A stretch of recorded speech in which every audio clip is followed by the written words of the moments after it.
the 90s are gonna make the 60s look like the 50s. Honey, it's the 90s, remember?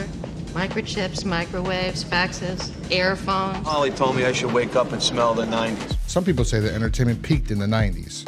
I'm not entirely sold on that sentiment, but I will say that the 90s was an incredible time to be alive. Entertainment across all mediums was pushing boundaries. Society itself seemed to be leaning in that direction. Wrestling transitioned from family-friendly programming to edgy TV-14 content. Shock Jock radio hosts tested the limits of what could be said on air, and the more outrageous they were, the more we rewarded them. Even daytime talk shows pushed the envelope on what was acceptable for network television. And when it comes to cinema, the 90s was a phenomenal decade for film. A wave of bold young directors emerged from the indie scene and broke through to the mainstream. Blockbusters weren't just massive, they had staying power. Thanks to VHS and DVD, movies lived well beyond their theatrical runs, with many gaining cult-like status over time. Not every film was a hit, but the era was rich with creativity, innovation, and stories that left a generational impact. One film from the 90s that I've always had a soft spot for, despite its modest reputation, is Judgment Night. Directed by Stephen Hopkins, who directed A Nightmare on Elm Street 5, Predator 2, and The Ghost in the Darkness, it stars Emilio Estevez, Cuba Gooding Jr., Stephen Dorff, and Jeremy Piven as friends going to watch a boxing match when they get detoured and end up in the wrong side of town. They witness a murder and are now on the run from an evil mob group led by Dennis Leary. Yeah, I know it doesn't sound all that great. I get it. On paper, it sounds really far-fetched. They're not lost in the wilderness. They're in a big city. How can this premise sustain itself for an entire film? Well, it manages to do so. And you also have to suspend your disbelief. And if you do, Judgment Night delivers absolute, unapologetic fun. Now, if you haven't seen Judgment Night, I recommend you stop, check out the film, and come back here because we're going to start talking about spoilers up ahead. The film opens up in a pristine suburban neighborhood in the afternoon. This is to set contrast from where the film is headed. We also get an interesting rap version of Tom Petty's Free Falling by Teenage Fan Club and De La Soul. We're then introduced to our main character, Frank, as he exits his home to meet his friends for a trip to a boxing match. He speaks to his wife, who tries to guilt trip him into staying home when Frank tells her that he needs this. He hasn't been out in 3 months. His wife reminds him that she's also not been able to go out in 3 months and shows him the baby that they both conceived 3 months ago. Oh, now you fucked up! Frank's wife Linda then notices Cuba Gooding Jr. standing across the street, giving the best performance of his life as he's portraying a straight black man trying to pick up a white girl. Damn, that was cold. Linda informs Frank that the reason she's upset is because all of Frank's friends are still single and act like wild children when they get together. Frank assures her that they are all grown-ups when another one of Frank's friends pulls up in an RV. This friend is Ray Cochran, played by 90s Jeremy Piven. And you know it's 90s Jeremy Piven because he doesn't have the wig yet. Mike then hurries over and tells Linda not to worry, that she'll have her husband home early, and by early he means 6 a.m. the next day. Ray exits the RV and awkwardly greets his black friend. Once inside, Ray tells him that he basically conned the salesman into letting him try out the RV for a weekend. Now, at this moment, I honestly didn't believe that any of these guys could possibly be friends in real life. But as the film progresses, you start seeing that they actually have decent chemistry, and it shows up in just a little bit. When Frank informs his friends that Eddie, their other best friend, couldn't make it, so he invited his brother, John. We get some exposition here and are informed that John and Frank don't really always get along. Every time they get together, there's a fight. John's a good guy, bro. He's a pain in the ass. Every time you guys get together, man, it's like a slugfest. Once inside, John says hello to Mike and Ray and then asks if something's wrong with Frank because he was surprised to hear from him. Frank responds with, "You're late again, like usual." We get the sense that Frank invited his brother casually, but really didn't want his brother to say yes and doesn't like the choices that his brother's making with his life. They then decide to stop arguing and head out to see the boxing match, and they hit bumper-to-bumper traffic. Ray tells him that he does not plan on missing the fight and tries to merge onto a different lane when the driver of that car won't let him in, and they actually get into a little minor fender bender. John loses his cool and jumps out of the RV ready to fight. Frank holds him back as the driver of the other car attempts to throw a punch at John, but Mike jumps in and puts the driver in a submission move, embarrassing him in front of his woman. Frank tells John that he can't act that way because you never know what other maniac is out there who could pull out a gun or a knife. Frank then scolds John some more, who tells him that he isn't his father and to back off. Mike then tells Frank that back in the day, Frank would have taken that guy out in 2 seconds for talking to them that way. Frank is realizing that he's changed a lot compared to his friends, and his wife might actually be correct, because Frank has more to lose than his buddies. They get back to the RV and Ray tells him to hold on and starts backing up on the freeway. He doesn't want to miss this fight, so he reverses to the previous exit. Once they get out, they can't find their way back onto the expressway, and they look like they're in an abandoned, rundown city. They find a few homeless men and get on the loudspeaker of the RV to ask them some questions. The homeless men approach the RV, and one of them goes into his jacket to pull out. It was just a beer, but Ray went to grab a gun he has in the hidden compartment. Mike laughs at Ray, and Ray says the most sensible thing so far. How is that funny? Can you tell me, because I don't get it? How is that funny? What is funny about assuming some weirdo you don't know might actually pull out a gun to shoot you? Anyway, Mike and John are looking at the gun that Ray tried to pull out, and John tells Frank that Frank was correct, that you never know what kind of maniac will be out there carrying a gun. And as they start looking for a map to find their way back onto the freeway, they all of a sudden hit something. Frank wants to check it out, while Ray tells him that this is probably a scam, that these people like to do this is how they make a living, which actually was something I've heard before back in the day that people would do. They would jump in front of cars to sue so they could try to get a payday. But the real reason is that their friends, while thinking they're so morally more superior to Ray, let Ray drive this RV that he doesn't have insurance for drunk because he's been drinking the entire time. While Scooby and the gang go investigate what they hit, Ray stays behind trying to clean up all the open bottles of booze in the RV. Honestly, I'm not sure I would have gotten out to see what I hit. I know, I'm an asshole, but I don't know where I am, and Ray's right. How do you know this isn't a setup? Anyway, after slowly and tediously investigating the surrounding area, they finally find the body of Detective Eddie Torres from New York Undercover.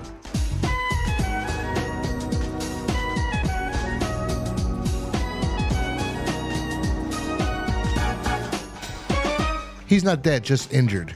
They tell Ray, who looks very depressed, so he decides to start drinking more. They ask him to call 911, and Ray takes out his flip phone. He dials 911, and then Frank comes in, and we can hear the operator say, 911, what's your emergency? Ray hangs up and throws the phone on the floor and says, there's no service in this crappy neighborhood. John and Mike bring the injured bum into the RV when they discovered that he was shot. He had a brown paper bag with stacks full of cash nursing his wound. Ray assumes he's a thief and that the cops shot him. He demands the kid to tell him what happens, and the rest of the group start to yell at Ray for asking logical questions. Ray tells them that they can all be in danger when the thief informs them that there are people coming after him. Jeremy Piven then delivers one of the best bitch yells in cinema history. Shut up! God damn it! I can't hear myself think! Listen to that. Let's play that back one more time. Shut up! God damn it! I can't hear myself think! One more time. Shut up! Absolutely amazing. Anyway, suddenly they hear sirens, and Frank gets in the driver's seat of the RV to chase after the cops. Mike gets on the RV loudspeaker trying to hail the cops, and somehow they lose him. Mike looks out the window and sees a deserted Patty's Pub. I caught that while editing this video. The curb gives it away. Yeah? Anyways, they continue their pursuit. Out of nowhere, a car crashes into the RV, forcing the RV to crash in between an alleyway. Ray is freaking out because now he has to purchase this garbage RV. He still seems like the most rational person here, even if he is pissed. But I know that's gonna change in a little bit. The junkie then pops up and says, they're out there. You guys don't know who you're messing with. Wait, what? I didn't do fucking shit! Man, if I was these guys, I would have taken my gun, pointed at his head, and told him, get the hell out of my RV now. I would have given him up to whoever's looking for him. Are you out of your mind? You don't know who you're messing with. Anyway, back to the film. The guys try to find a way out of the RV as they are trapped between alleyways when all of a sudden the back window breaks and a couple of thugs pull out the thief. Stanley Ipkiss' arch nemesis pulls out a gun on John and tells him to back up, that he ain't got no balls. They then take the thief to the middle of the street to have a powwow. And remember, the cops just drove by here, but I guess no one heard the crashing of the RV, or they will care. Anyway, they're in the middle of the street having this little powwow when the head of the gang shows up, ominous in the shadows. He's mysterious for a brief moment until he starts to speak, and... The only thing I hate worse than a thief is a liar, Teddy. Oh, it's this joke thief, Dennis Leary. Yeah, he was popular back in the 90s. Before Rescue Me and playing Chief Stacy in the Spider-Man films, he was... He gives the thief this long speech about there's nothing worse than being a thief and what is he supposed to do if he doesn't handle the situation. Everyone's going to look at him the wrong way and then and yada, yada, yada, and... Booyah! Thief goes down and is off to go film the soon-to-be canceled show on Fox. Dennis Leary and his crew head towards our group in the RV. The guys break the front windshield of the car and jump out. Frank decides to set a fire in the RV to stop the gang from being able to jump in and reach them. Ray, thinking rationally, grabs the gun and they all head out the front of the RV, down the alleyway, over a fence, and suddenly the RV explodes.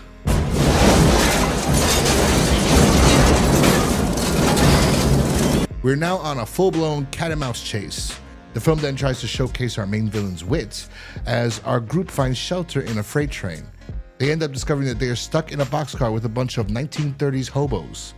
The dastardly Dennis Leary shows up knowing that they couldn't have gotten far and they're probably just hiding in one of these boxcars. The hobos inside start to use this opportunity to blackmail the group, saying if they don't cough up some money, they're going to let these guys that are looking for them know where they are. So they start handing them jewelry. Frank hands his wallet over in order to keep their mouths shut, when one of the bums notices Mike's football jacket and reminisces about how he used to play ball back in high school, but he lost his jacket. It's too bad. He then tries to take his jacket off Mike, which leads to the man having a full-blown panic attack. They make so much noise, it brings the attention of Fallon. Oh yeah, that's Dennis Leary's name in this, Fallon. I'll stick to calling him.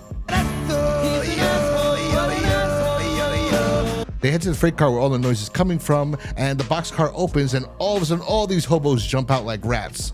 Leary notices Mike running away and blasts him in the back. He goes to check on him and realizes it's not actually Mike, it's some homeless guy. But he happens to have the wallet and jewelry and money that they took off all these guys, which kind of sucks. Why would they actually give this bum all the money and jewelry and everything? Obviously, he wasn't mentally right. They just said, hey, hold this for us while we run away. Now they got nothing out of this. Anyway, he finds Frank's wallet, and now he knows his name, his address, what his wife looks like, and what his new baby looks like. Our gang sees apartment projects in the distance and head over there, hoping someone will help them. They enter the buildings and start knocking on all the doors, begging for help, and I will say I have never in my life seen housing projects with doors like this. They got like a metal screen door on them that as a separation to the steel doors of their apartment. Anyway, nobody will help them until they see a beautiful woman throwing trash in the building's incinerator. They ask her for help, but she obviously assumes they're gonna rape her. They explain to her what happened, and then she hesitantly agrees to help. Dennis Leary and his gangsters stroll up to the project buildings and are greeted by a bunch of local youths. Did you say youths? The youths tell them that they're in their territory and they need to get to stepping. Dennis Leary takes the head honcho to the side and tells him that he understands he needs to look tough in front of his crew, but they're looking for some people that mess with them, and they're only there to find those guys, and offers to give him some money. I'm sure this line was taken from another film or has been said somewhere else before, but I'm going to give it credit anyway because I haven't actually seen it said somewhere else, but I'm pretty sure it's not original. So I'll give this film credit because I think this is a pretty badass line. Man, if I want your money, I'll take it. No, man. you can't take my money. But you can take my money. Yeah. Money got blood on it, man. You ever seen any that didn't? Meanwhile, back in the apartment, we see that the woman might be a lesbian as she has another woman in there and a kid, and Ray is just straight bugging. We find out that they've been waiting for 17 minutes for the police, and the police have been a no-show. Oh, and if you live in a lovely city where police respond right away, congrats. As someone who's traveled the country, I can tell you that there are places in America in 2025, as of my recording, where if you call the police, they will not even show up unless someone was deleted. Anyway, Dennis Leary starts calling out Frank's government name in the stairwell of the building. Frank and Mike decide that they have to leave, and that if they don't, they will put these women's lives in danger, and these women were trying to help them. This freaks out Ray as he pulls out his gun and threatens to blast anyone that tries to make him go outside. And I will say Piven does a really good job here. Honestly, I think he's an asshole for a lot of the film. But rewatching it, he is the most rational. And in this scene in particular, him pulling out the gun is because, yes, he's selfish, but it's also because he is literally scared shitless. Frank convinces him that they'll be fine, but they can't put these women in danger, that they tried to help them, so they have to leave. They have children. They have to go. And Ray believes him. I feel like Frank was a really, really big badass and tough guy back in the day for Ray to really, really follow him and believe him. And then later we're going to see that Mike also actually follows Frank too. So, you know, Frank must have been a badass back in the day for real. That's the feeling I'm getting out of all of this. Anyway, the girls tell him that there's a way to get out of the building without using the stairwell or the elevator, because like the kids in the building have some way that they get from their building to the building across from them. So Frank and the gang head up to the roof of the building. I will give the director credit because Dennis Leary and his crew look pretty badass in this scene as they knock on people's doors, break in, and start pulling them out to search their apartments. On the roof, we see a ladder set up to get to the adjacent building's roof. Ray is scared of heights. He can't even climb down to the lower level to get to the ladder. Ray finally makes it down as Mike and John cross over to the other side.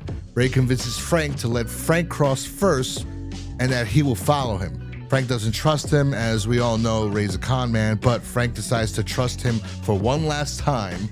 Frank starts to cross when Fallon and his boys show up on the roof and are about to start firing on Frank. Mike starts shooting at them first, forcing them to duck for cover. Finally, Frank makes it across. Ray is weighing his options and decides to toss the ladder over. Mike, Frank, and John are like screaming at him like, what the hell are you doing? And Ray says that he's gonna negotiate this. He's gonna get himself out of this situation and them. Fallon and his boys approach Ray, and Ray offers them $100,000 to let him and his friends go. It looks like Fallon's gonna take the offer, and then he shits all over Ray. Ray just standing there taking it all as Leary just spouts off of what a big piece of crap Ray is. Ray then offers him $200,000. Fallon accepts the deal. Ray is so happy, he says, I can't believe I'm gonna get off this roof in one piece, when Fallon knocks him off the roof. Oh shit! Mike screams and starts shooting at Fallon and his goons, hitting one of them. Ray is gone. Sorry. Fallon and Frank stare off.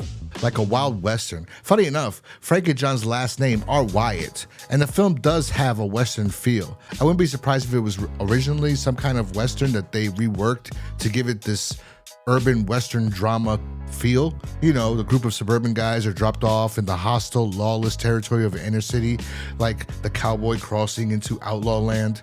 Anyway, our boys make it down and are trying to find a way to escape. Just when it looks like there's no way out, they see a sewage drain and they head down it.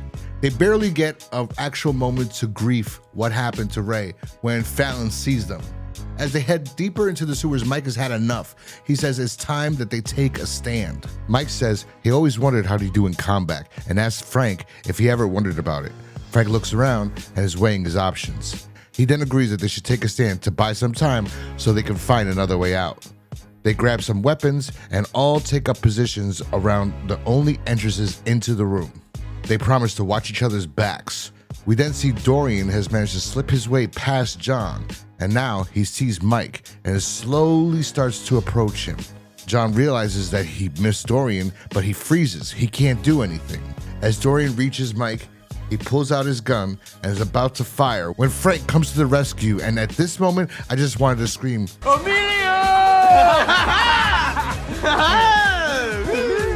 Mike grabs the gun from Dorian, but Dorian starts to shit-talk him, thinking like these guys don't have the willpower to make this kind of decision. And Mike is just like, what up, homie? Mike wants to stay and fight, and Frank says no. This leads to a confrontation between the three of them up on the street, as Mike threatens John for almost letting him get killed. Frank gets in the middle of this and tells Mike to stop threatening to do something to John or they will have problems. Mike then says that this is the John he remembers, and then he goes into the first ever interpretation of John Coffey and starts calling Frank boss. Frank is not amused. Meanwhile, Fallon finds Dorian's dead body and ends up killing one of his other guys who's talking crap. Him and the lead singer from Everlast decide to continue their search. Frank, Mike, and John are held up in an abandoned building, and John breaks down. Frank realizes that his brother is very vulnerable. They hear a bus drive by, and they run out to try to catch it, but the bus driver's like, I don't think so. As she speeds off, Mike flips out and starts shooting at the bus. Frank and Mike finally have their confrontation. Frank says Mike is going to get them all killed. Mike punches Frank, and after a few moments, Frank gets it through to Mike that he's letting his fear interfere with his thinking. And if he wants to continue to act crazy, he can go his own way because he's going to get home tonight. He's not going to allow Mike to get him or his brother killed. Frank and John walk off, and then Mike calls out to Frank and tells him to wait. to please wait. Mike realizes that he is just as afraid as John is, and that he is letting his fear cloud his judgment. A few moments later, they then find a mall/flea market type of thing. They decide to break in order to find a security guard that might help them call the cops.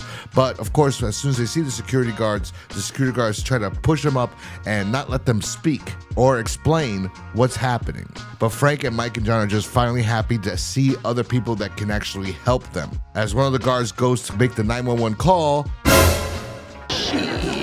Fallon somehow found them again. Fallon gets on the mic and starts antagonizing Frank. The security guard starts yelling at Frank and Mike and John, thinking that Fallon is with them, as Everlast shows up and shoots the security guard, killing him right there. Frank and the boys are now on the run in this darkly lit mall. After taking cover for a while and losing Everlast, Mike decides that he's gonna end this. So he starts slowly looking around to see where Everlast could be hiding. But he pops out of nowhere and ambushes Mike, shooting him and hitting him right in the stomach. Mike falls back, but he gets off 2 rounds and kills Everlast.